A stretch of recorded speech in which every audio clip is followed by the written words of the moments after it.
Social media cell ہے، اور مسلم league نواز کا سب سے زیادہ متحرک جو ہے وہ مسلم لیگ نواز کا سوشل میڈیا سیل ہے۔ اور یہ جب اقتدار میں تھے اس وقت بھی یہ داد دینی پڑے گی ان کو۔ پنجاب گورنمنٹ کا بھی اپنا تھا، فیڈرل گورنمنٹ کا اپنا تھا، مریم بی بی خود اس کو دیکھ رہی تھی، ادھر سے شہباز شریف دیکھتے تھے، اور یہ دونوں ایسے بعض اوقات یہ بھی ہوتا تھا کہ ایک کیوس پیدا کرنا ہے تو یہ خود فیک نیوز فیڈ کرتے تھے ایک دوسرے کے خلاف۔ یہ تاثر بھی دیا گیا ماضی میں۔ پھر اندر کی کبھی کبھی ایک چھوٹی موٹی پیس ریلیز کر دیتے تھے کہ یہ دیکھیں بند کمرے کے اجلاس میں کیا ہو گیا۔ تو یہ ابھی بھی چل رہا ہے، کیونکہ یہ ہے نفسیاتی جنگ اس وقت چل رہی ہے، اور اس وبائی مرض سے اگر نکل گئے تو جناب عمران خان صاحب ہیرو بن جائیں گے، اور اگر اس وبائی مرض کی دلدل میں پھنس گئے تو عمران خان صاحب زیرو ہو جائیں گے۔ یہ جو ایک سیاسی جماعتوں کی اسٹڈی ہے وہ یہ ان کو بتا رہی ہے، لہٰذا وہ اب کھل کے اس معاملے میں تو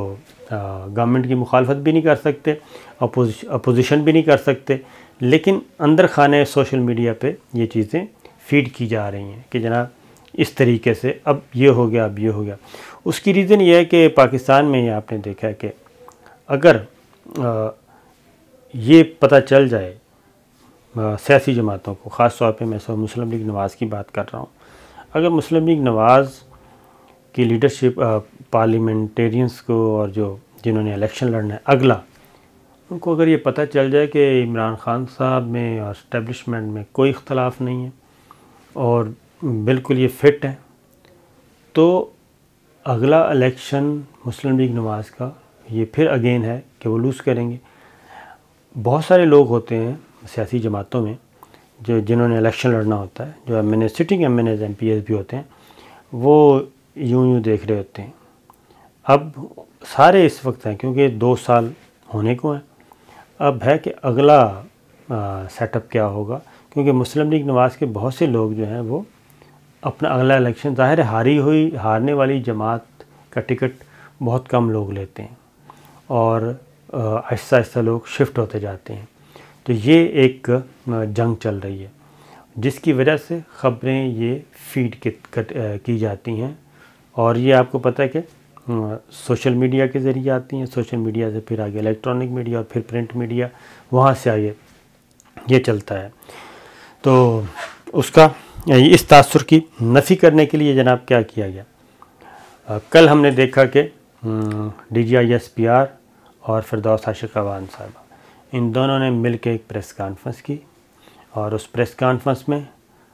دونوں نے ایک بات کی، اور یہ ان ساری جو افواہیں گردش کر رہی تھیں یہ اس کا جواب، کیونکہ ظاہر ہے اسٹیبلشمنٹ بھی ان چیزوں کو دیکھتی ہے، سول گورنمنٹ بھی دیکھتی ہے، اور جب یہ دیکھا جاتا ہے کہ جناب یہ تو ساری چیزیں اس وقت ایک ایسی چائے کی پیالی میں طوفان برپا کرنے کی کوشش کی جا رہی ہے کہ جس کا وجود ہی نہیں ہے، اس لیے فردوس عاشق اعوان صاحبہ نے اور D G I S P R نے بھرپور جوائنٹ پریس کانفرنس کی، اور اس میں انہوں نے اس عزم کا اظہار کیا کہ جناب ہم اس بیماری کا خاتمہ کریں گے اور لڑیں گے، اور اس وقت متحد ہونے کا ایک میسیج دیا۔ آرمی چیف اور وزیر اعظم عمران خان این سی سی کے اجلاس میں بھی، D G I S I بھی، یہ سارے، اور اس کے بعد پھر نیشنل کمانڈ سینٹر کا دورہ، یہ ایک دوسرا میسیج تھا۔ پھر تیسرا اس وقت کیا ہے، اب جو حکومت ڈاواڈول ہو نا، وہ آپ کو پتہ ہے کہ ایسا ہوتا نہیں ہے۔ کنسٹرکشن کمپنی کو کنسٹرکشن انڈسٹری کو، کنسٹرکشن بزنس کو انڈسٹری کا درجہ دے کیا، اور ایک بھاری بھرکم ایک ایمنسٹی آپ کہہ لیں کہ ٹیکس ایمنسٹی دی گئی ہے تاکہ یہ کام آگے پھلے۔ اور اب 14 تاریخ سے خبر جو یہ ہے وہ یہ ہے جناب، اب یہ نمبرز اگر اسی طریقے سے ہمارے کنٹرول میں رہے یہ وبائی مرض کے بارے میں، تو 14 تاریخ سے لاک ڈاؤن میں بھی نرمی شروع ہو جائے گی،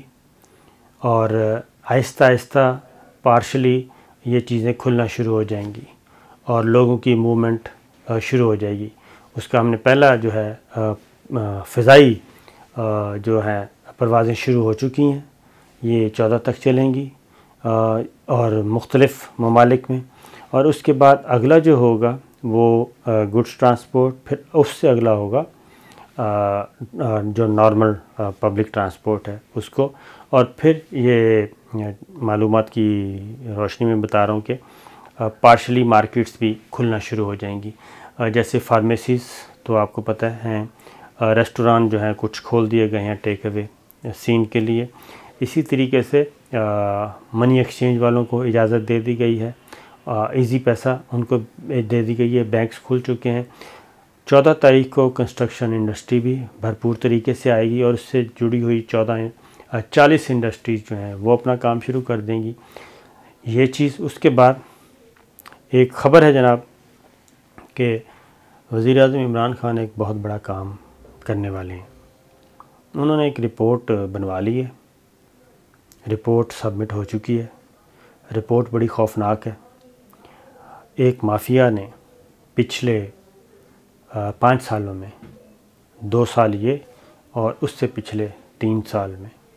4 سالوں میں، یعنی کہ ٹوٹل 6 سالوں میں 30 ارب روپیہ قومی خزانے سے اس کارٹل نے نکالا ملی بھگت سے، اور ایسے دستاویزی ثبوت مل گئے ہیں کہ وہ اس سے بھاگ نہیں سکتے، اور اس میں بڑے بڑے نام ہیں جنہوں نے یہ کام کیا، اور اس میں جو 30 ارب روپے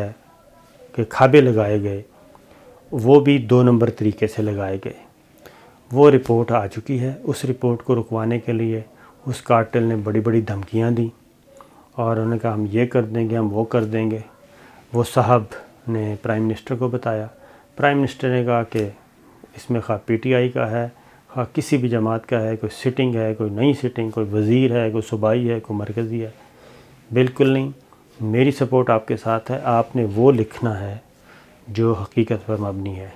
تو ان صاحب نے وہ کچھ لکھ دیا ہے جو حقیقت پر مبنی ہے، لہٰذا وہ آنے والا ہے، اور وہ ایک دھماکہ خیز ہوگا، اور کافی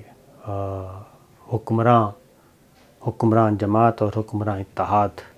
وہ بھی اس سے متاثر ہونے والا ہے۔ یہ تھی بریکنگ نیوز، تو انشاءاللہ ہم